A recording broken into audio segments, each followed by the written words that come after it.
Hello guys, ako po si Gian Abike. Ang napili ko pong method of propagation ay marketing. Let's start. First step ay ihanda ang mga gagamitin para sa ating gagawing marketing. Ang ating mga gagamitin ay gunting, tela, tali, tubig, coconut husk, at cutter. Second step, ibabad natin ang coconut husk sa tubig para ito ay lumambot. Third step, balatan na natin ang ating halaman ng 1 to 2 inches.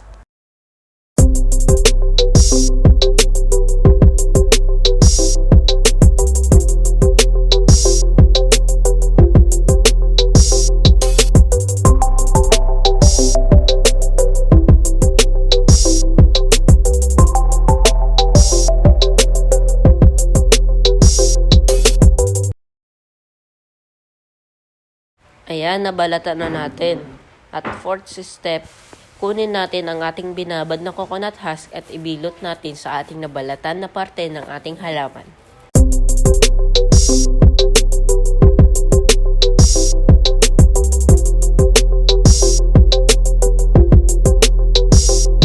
Fifth step, pagkatapos natin lagyan ng coconut husk, balutan natin ng tela at lagyan ng tali.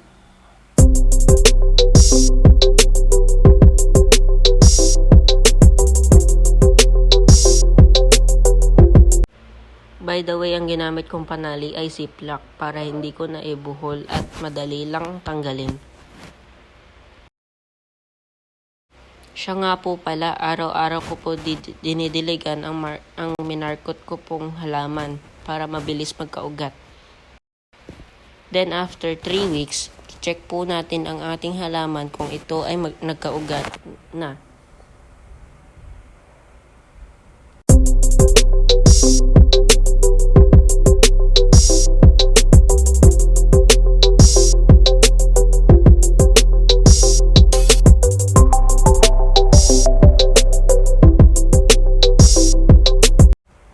At eto na po siya, nagkaugat naman. Kaso nga lang, maliit lang. Siguro kulang pa siya sa araw kaya ganito. Pero exam week na at kailangan nang ipas kay Ma'am Ami. Kaya tara, i-prepare na natin ang pagtataniman natin at ikat na natin ang ating minarkot.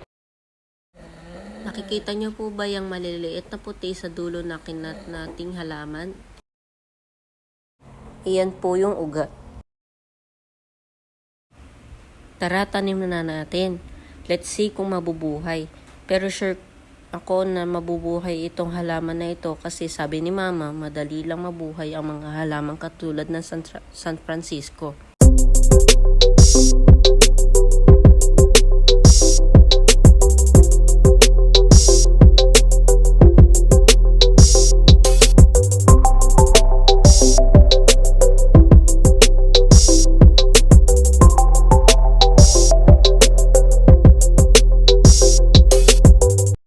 At ito na po siya.